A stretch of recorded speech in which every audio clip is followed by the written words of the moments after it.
What's up, everybody? This episode is brought to you by Atlas, and I'm so excited because Atlas is sponsoring us officially. No. Will, it's not Atlas. It's all under TravelNet. TravelNet. Brandy, no, Travel. it's Track. No.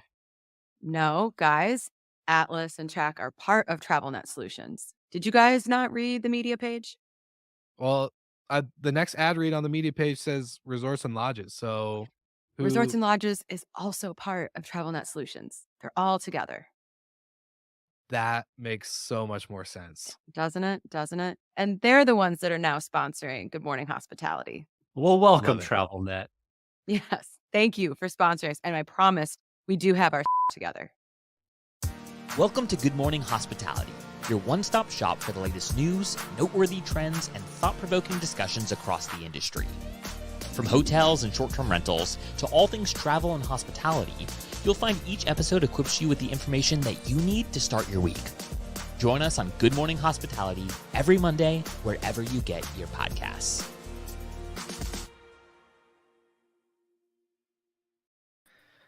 Man, that bleep never gets old, no matter how many times I watch I it. just keep wanting to start the show by being like, I wasn't actually swearing.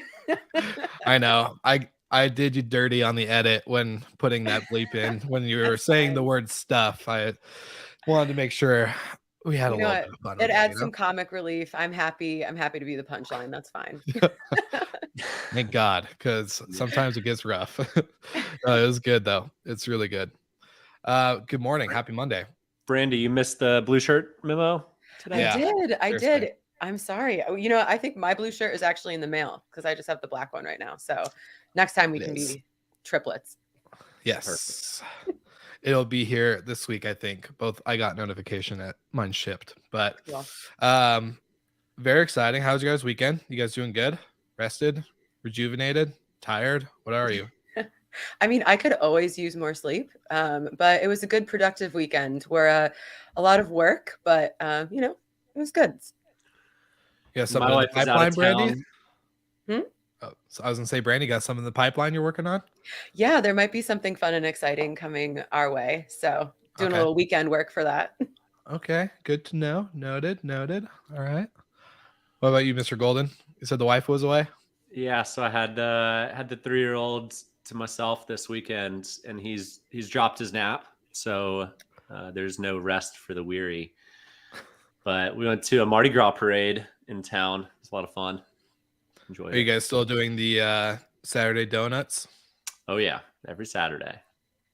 every Saturday? I like love that it. tradition. What kind of donuts did you get?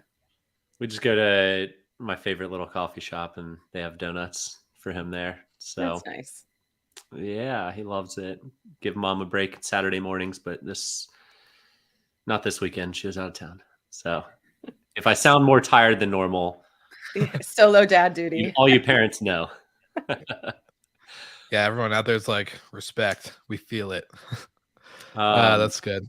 So yeah, today's show, we don't have one specific topic. We've got 5 or 6 that we'll touch on, a bit of a potpourri, a lot of stuff going on, nothing major breaking news that we're going to dive into and spend a whole episode on. But Will, do you want to get us kicked off with some of the funding news?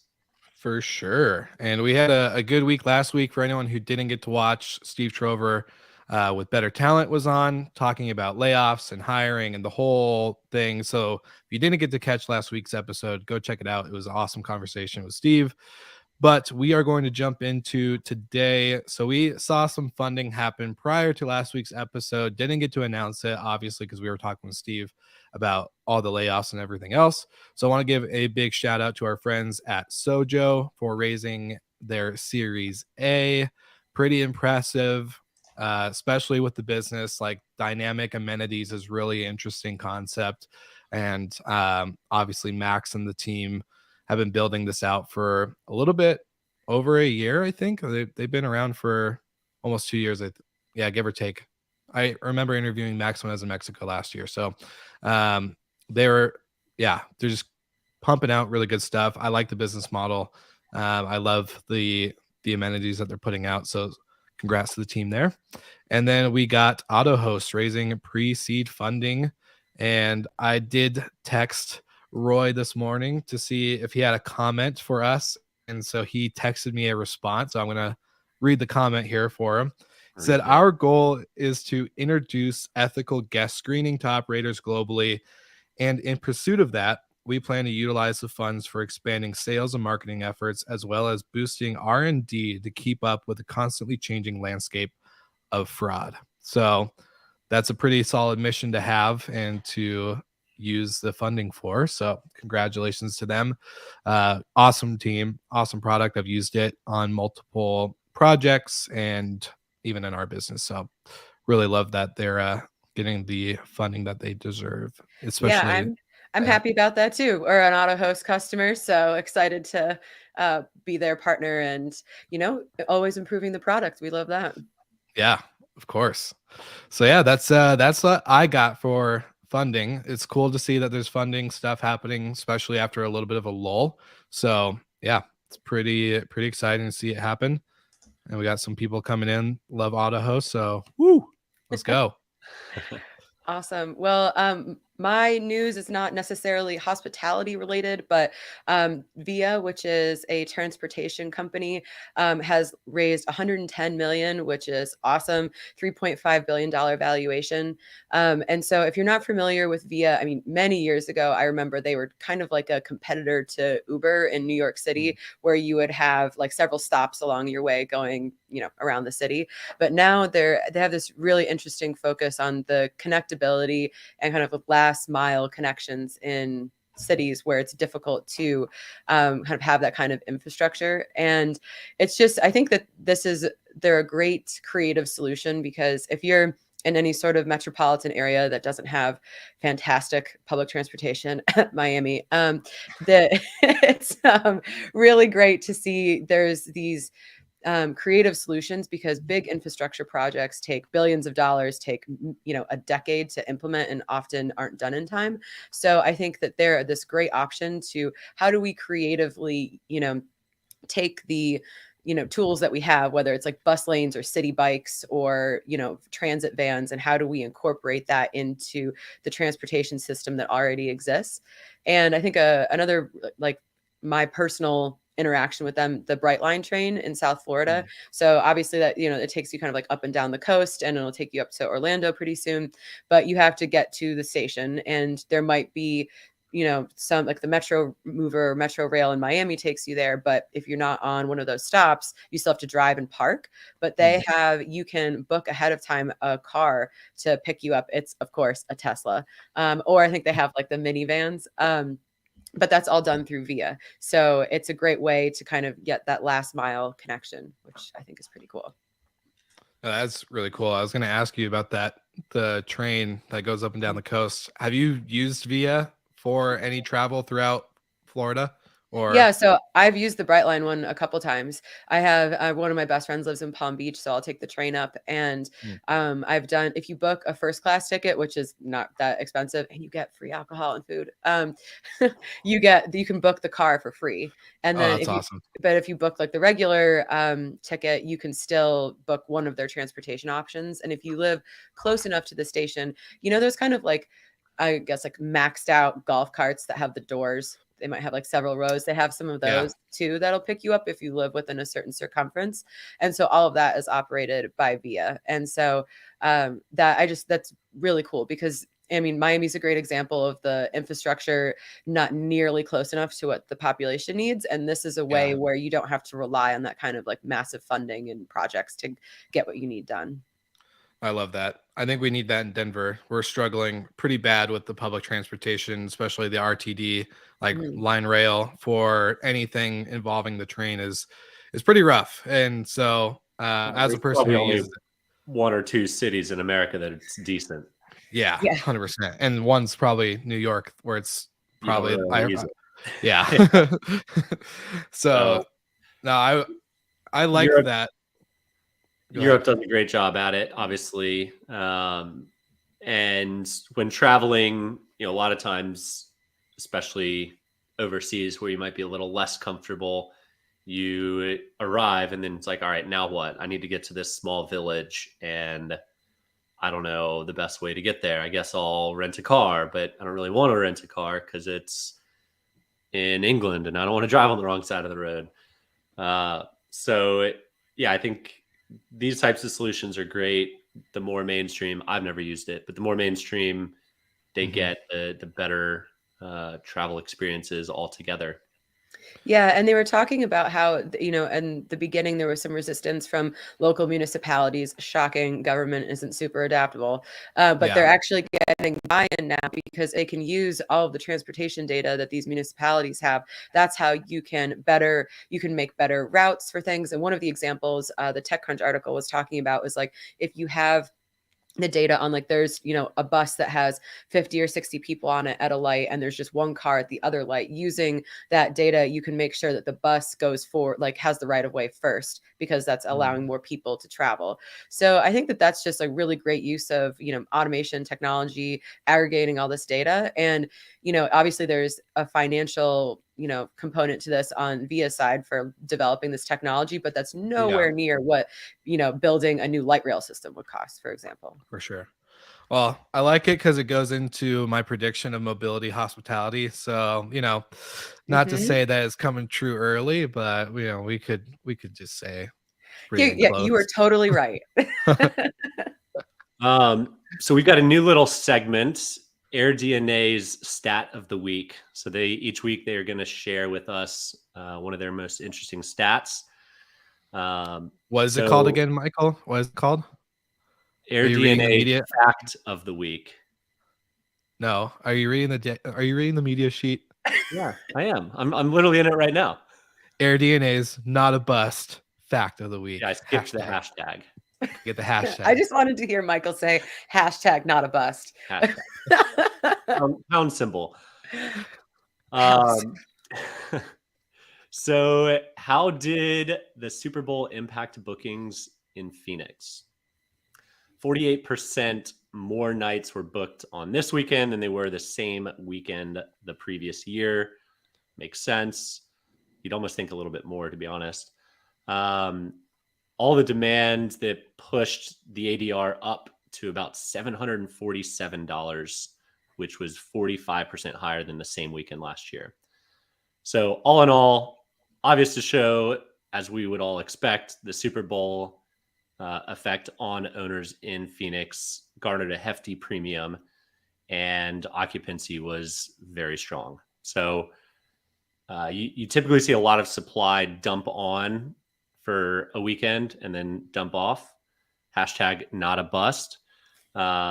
Everybody, there's plenty of money going around last weekend, and hopefully all of our friends out in Phoenix, Scottsdale were there to clean it up. Which I think they were. And I think they had the golf tournament this weekend, which is the waste management tournament. It might have been last weekend, but it's a huge event. Yeah, they were saying that something like I didn't realize that, but it gets more visitors or viewers than like any other sporting event, which I thought was a wild statistic. I read that on ESPN. I don't know if that was accurate. Probably in person. Yeah, in person. Yeah. Wild. I mean, you see videos of beer cans flying. Just to watch people golf, I don't understand. But you know what? To each their own. So continuing on the data piece, SiteMinder put out some data this week on the hotel side that was pretty interesting. We'll touch on it. We saw a lot of lead time compression for bookings in 2021. Makes sense. All the COVID rules were changing. You never knew if you were going to get it and had to miss your flight or your trip. But lead times have lengthened by 38% in 2022 versus 2021. So that's good. Cancellations have decreased by 17%. That was another thing that was pretty common. People booking two different places, two different trips, two different countries, depending on where was open and where wasn't. And then the highlight stat is that reservations have exceeded 2019 levels. They hit 104% of the reservation data from 2019. And that's all despite a 24% increase in ADR. So rates are up, volumes of travel reservations are up from 2019. That's crazy because a lot of business travel isn't fully recovered yet. So this leisure travel, longer stays, higher ADRs, that it proofs in the pudding. Yeah, I think it's I keep hearing, on various news shows that there's all this doom and gloom about the, impending recession or global economic fears, blah, blah, blah. And then there's this like everyone's perplexed because like people are still going out to dinner. People are booking all these trips. Travel demand is really high. And so I think you have like economists who are just like not understanding consumer behavior at all. And I mean, I'm thrilled. Keep booking those vacations. Miami. Yeah. My South Florida and New Orleans are great locations, But that's Shameless great. plug. Yeah. Shameless plug. I think travel during COVID, people realized that it's one of those human nature things. Like people have to travel. It keeps you sane. So dipping into the savings a little bit extra, or cutting other things out. The leisure travel is certainly up, and people don't want that taken away again. Still making up for lost time. Yeah. I'm curious on. Oh, go ahead, Brandy. Oh no, I just think that the lead time is interesting because I feel like the booking window compressed so much that I'm curious what the actual number of weeks or days is, because we still see like we have a little bit more of a lengthening there, but certainly it's still a very short booking window compared to pre-COVID. I Yeah, was gonna say the same thing.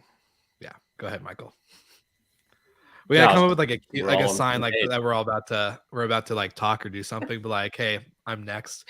But I was gonna say, like, do you guys think a lot of this goes into like the blended travel? Like, are people travel? Is it just leisure, or is a little bit of business? Like, people are just doing longer trips or adding a couple days here, a couple days early, a couple days late.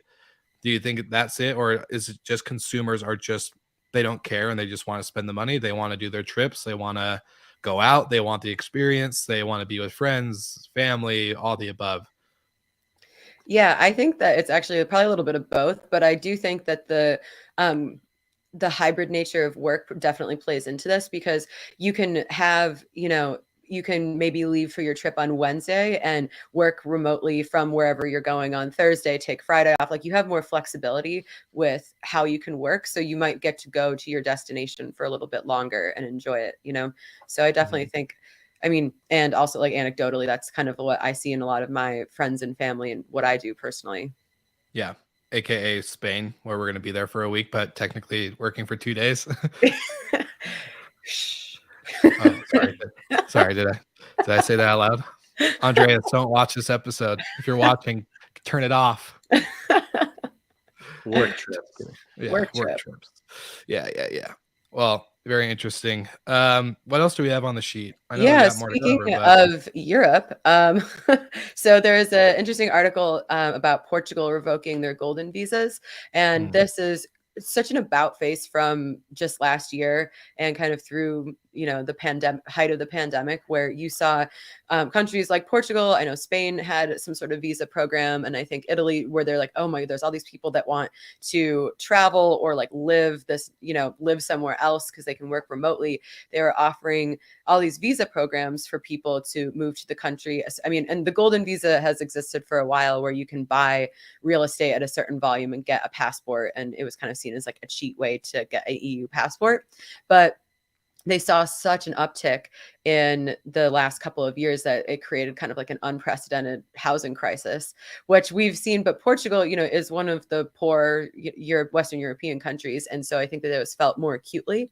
And it's interesting seeing a country kind of see an opportunity, which is get all, these people to come live and invest in our country and spend money in our local economy. But then there was the dark side of that coin, which is now all these real estate prices are getting crazy, and we haven't really solved our pre-existing housing problems. So I'm curious to see if we're going to see like the other countries that had these special kind of digital nomad visas revoke them. I hope not. I like that is a way to stimulate growth and maybe a sluggish economy, but I wouldn't be surprised. It just, the kind of speed at which they reverse course is kind of surprising, that they were just like, nope, cut it. And this has all happened in the span of 2 years. Yeah, I love the golden visa piece. I think the digital nomad visa is a different Hmm. beast. But if you want if your economy is drying up or you need a resuscitation of housing, look no further than Malta and Portugal. Like, you can buy your way into a European passport and own some real estate. Probably a lot of those end up on short-term rental platforms or in the hands of short-term rental managers. I think there's probably a lot of places across Europe that can do that, and it'll be attractive. I mean, namely, first one off the top of my head is the buy a house in a dying Italian village for €1. I Right? know. You could buy all this. Yeah, it's incredible. I mean, I was like, but a lot of places, weren't you saying, Michael, that in the UK, there's some provision that you can get, buy an old estate as long as you promise to invest like X amount of pounds into renovating it? Is it? There's programs. It's not open to anybody. You have to apply for it. Sure. Okay. There's tax benefits that you don't pay property tax or income tax on the real estate if it's open to the public for 28 days a year. So there's a lot of different ways you can attract the right activities. I mean, Italy should consider this golden visa, buy a house in one of these villages Mhm. and revive it. Like, people are happy to live in smaller towns now, Mhm. but Yeah. you don't want to be the only person living in the small town. You need Yeah. you need other people there. But you Yeah. can just create these wonderful expat communities, and then hopefully lure back the people that left their small town for better opportunities in bigger cities. I am bullish on smaller towns are going to be more popular in the future, as Via gets easier and easier to travel Yeah. from place. Tie it all in, right? Exactly. I was gonna Yeah. say, as long as the mobility portion is improving. One thing I did think about that was interesting as part of this ban on the golden visa, and you're right, there is two separate. There's like the digital nomad component and the golden Mhm. visa. But one of the things that's tied in with the ending of the golden visa program is a ban on new licenses for short-term rentals, and I think that is another. I again understand why there's such a knee-jerk reaction, but that seems very like just a blanket ban. And the article doesn't really go into like all the details of what that actually consists of. It just says, a ban on new licenses. But I mean, that must be, I'd be curious if any of our listeners who are in Portugal or in Europe and have more insight on this, but that seems pretty dramatic for like an entire country to just be like, no more licenses. So is it like that's where I question, like, was the word ban intentionally used, or did they mean pause? Because there's like a difference between banning and like taking a little bit of a break to let things catch up or whatever it might be. But sometimes I think a lot of these articles use the word ban very quickly versus like actually maybe even getting information if it's a pause or Yeah. but it could be a ban. It could be. I don't know. But it just seems like everyone uses that word. That's a Often. quick way to get real estate prices back to pre-golden visa times in Portugal is ban investment properties, and then everyone fire sells at a massive discount. In San Diego, when they banned short-term rentals for like 60 days before the ban got revoked, the housing prices went down like 30 or 40% citywide because everyone was now trying to sell their property. And then they realized, well, that's not a good idea. So, yeah, I think maybe governments don't pay too much attention to other locations. They try to, but Yeah, well, it's I think easier that there's the politics of all of this. You have such pressure from people that are really suffering in a country that was already struggling. And so I think that a lot of these things become much more about like the optics and the political nature and appeasing the sentiment and emotions that people have, rather than, okay, how can we structure this to be economically beneficial for everyone? Because that takes more time. Yeah. Yeah. And it's not an instant, like you said, knee-jerk reaction where they could just implement and start doing it. It has to take time and communication and all the stuff that they probably don't want to do. So one more quick discussion. I don't think this is going to be a shock to anybody, but Airbnb is focusing on building their brand, not competing on a marketing spend like a pay-per-click that Booking does or Expedia does. Chesky wants to work on building education instead of buying customers, is his quote. But the not shocking point of the week coming out of Airbnb is that Airbnb's most important channel is PR. Yeah, real big shocker. Everything they do is for a PR lens. But it works. They had 600,000 articles written about them in 2022 alone. Wow. Yeah, it's 600,000. crazy. And I mean, now they're just like, everybody just uses the term Airbnb to refer to short-term rentals. I mean, that's just, I think that I know that there's this big movement within our industry to, kind of rectify that. I think that personally, that ship has sailed. It's just like Googling something or getting a Kleenex. Like it has already happened. It's ubiquitous. And, and I even hear like people in our industry call their own business that. And so it's just, they've succeeded. I mean, and I think that regardless of your people, in our industry have very strong feelings about Airbnb, one way or the other, but I mean, they've done a phenomenal job. 600,000 articles is an astounding amount. Yeah. So if their number one channel is PR, when are they sponsoring this show? Are they gonna start dropping some podcasts? That would be spend. They don't do that. Okay. They don't do Fine. marketing spend, remember? Fine. Then we're never talking about them on the show again. 90% of their traffic last year was direct. Mm-hmm. So Yeah. I mean, I don't have the stats for what bookings were, but I would guess maybe 50%, Jamie Lane, 50%. if you're watching, we would love the data. AirDNA stat of the week next week. Yeah. But yeah, I mean, no surprise that they're all about PR. We all know 100%. that. There's so much fluff. I doubt Brian Chesky ever even put his house on Airbnb. Let's be honest. Or it was on there, but the dates are booked in perpetuity. Yeah. You're like, yeah. And then they let one friend stay over and they took a picture of him petting his dog. It's like, okay, he's probably your next door neighbor. You're not fooling anybody, Chesky. You know what? I would say that he did the work by having the air mattress in the first place. So yeah, getting back to the roots though, Yeah. It I hope he did. I wish it was true. I have trouble believing that it was. But if it's true, fantastic. Like that's the type of founder and leadership that you want, is someone who's wants to get in, use the product, experience it. Call me skeptical. I just have my doubts. Yeah. Well, he did go through and stay at a different Airbnbs like around the country, which I thought was pretty cool. We were trying to get him.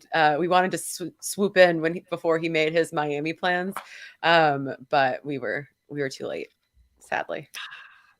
Next time. Next time there's a pandemic where we can only stay in short-term rentals or something. Brian, if you're listening, the penthouse is available for you. I book direct. Book direct. Don't use Airbnb. Don't use Airbnb. Save 15%. Exactly. I would die if you did. Oh my gosh, that's too good. Well, this has been awesome. Great chat. Anything you guys are excited for in the weeks ahead? Anything just to maybe, I don't know, give a little telescope into the lives of Michael and Brandy? Well, as we have alluded to, there's some big projects that I'm working on, so I will be able to share more on that coming up. But I can say that for the next 2 weeks, I have my work cut out for me.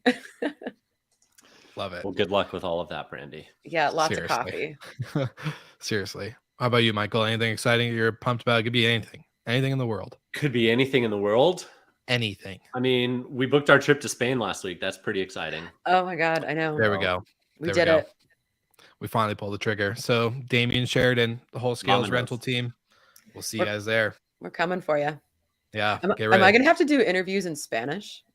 Ooh, you could. I could. Ugh. You could. You'll be the Terrifying. only one. I'd be like, hola, mi amo Will. That's it. That's all I got. 1 month in Mexico, and that's all I could learn. So Beautiful. all right. Well, good episode. Everyone who's watching on the live and either listening to the replay, thank you for tuning in. Thank you for subscribing. If you want to get these awesome shirts, they're in the show notes. We have a discount code for you. No big deal.